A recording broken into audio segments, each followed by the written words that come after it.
ئاگربەستێکی لەرزۆک لە سووریادا هەیە هەرچەندە بە تێکڕای دەنگی ئەنجومەنی ئاسایشی UN پەسەند کرا. رووسیا ڕوانینی تایبەتی خۆی هەیە لەسەر ئەو ئاگربەستە. هاوکات ئەم ڕۆژ ساڵح موسلم بەرپرسی پەیوەندیە دەرەوەیەکانی تەفدەم لە پراگ ئازاد دەکرێت. خالد سلێمان نووسەر و شیکەرەوەی سیاسی ڕاستەوخۆ لەگەڵ کورد کۆنێکشنە. کاک خالد سوپاس بۆ ئامادەبوون و پرسیاری یەکەمیشم ئەوەیە دەستگیرکردنی ساڵح موسلم ڕەهەندێکی نێونەتەوەیی هەبوو بەڕای تۆ ئازادکردنەکەشی ڕەهەندێکی نێونەتەوەیی دەبێت؟ پێشەکی سپاس بەڕاستی پێم وانە دەستگیرکردنی ڕەهەندێکی نێونەتەوەیی هەبێت چونکە ئەوە لەسەر داوای تورکیا گوایە فایلێکی ئیرهابیان تیرۆریان ئامادەکرد و داوایانە بە حکوومەتی چیکی ئەمە تەنها لەسەر داوای تورکیا بوو لەسەر داوای وڵاتانی تر نەبوو.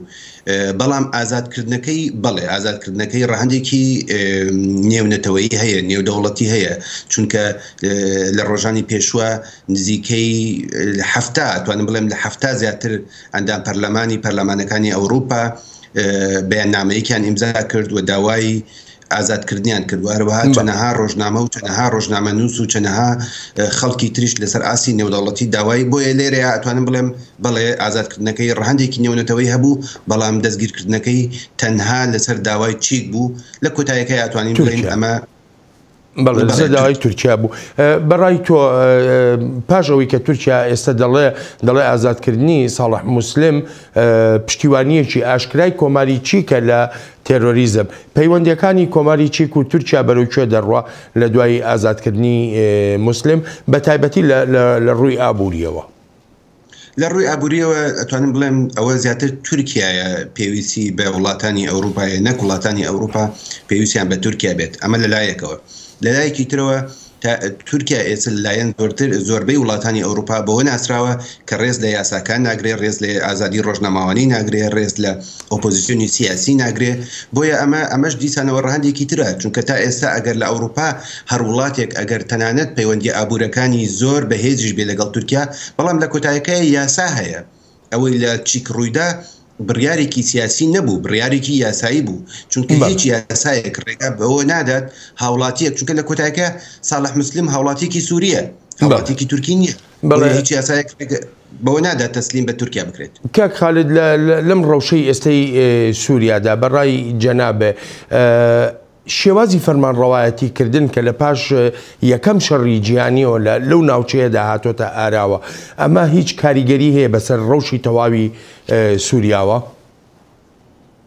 گرفتەکە لەمایە کاک بڵێن تا ئێستا جوگرافیایکی سیاسی هەیە لە ناوچەکەیە. ئەو جوگرافیا سیاسیە ئەتوانین بڵێن جوگرافیای سیاسی پۆست کۆلۆنیالیزم تا ئێستا کە گیرروگرفتێکی زۆری تایە چونکە کاتی خۆی گرفتەکان چارەسەر نەکراون هەروەها ماونێتەوە بە تایبەتی لەژێر دەستی دەوڵەتە سەرکوتکەرە ناسیۆنالیستەکانە بەم شێوە مایەوە. بۆیە ئێستا گۆڕاکاریکی زۆری بەسەر هاتووە لە هەر شوێنێکە وڵاتێک قوتابێتەوە وڵاتێک کاریگەری خۆی هەیە، ئێران، تورکیا، رووسیا، ئەمریکا، وڵاتانی تر.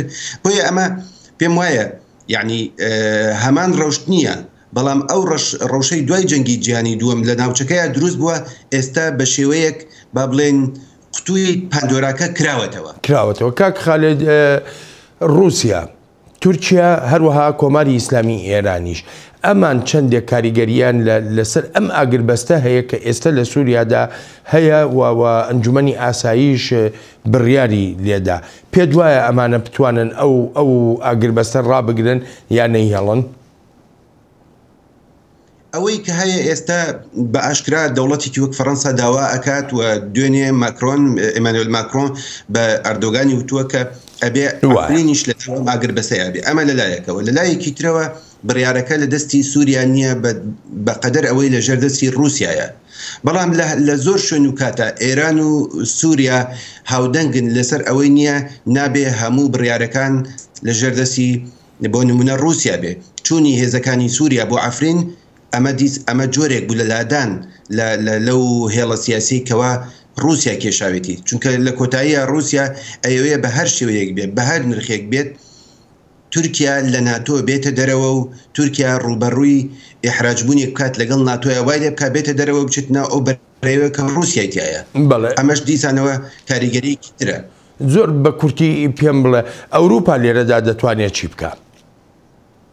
ئەوروپا تا ئێستا جۆرێک لە نیفاقی سیاسی هەیە ئەگەرتوانم بڵێم من ئەم وشەیەش نەکتەنها من زۆر کەس بەکارهێناوە لە ناو ڕۆژنامە جیهانیەکانە دواوتاریش لە ڕۆژنامەیەکی کەنەدی لۆدیڤوار لەسەر ئەمە بوو کە نیفاقێکی دەوڵەتی هەیە کە تورکیا و ئەمریکا هەموو وڵاتانی تر ئەزانن لەکوێیە.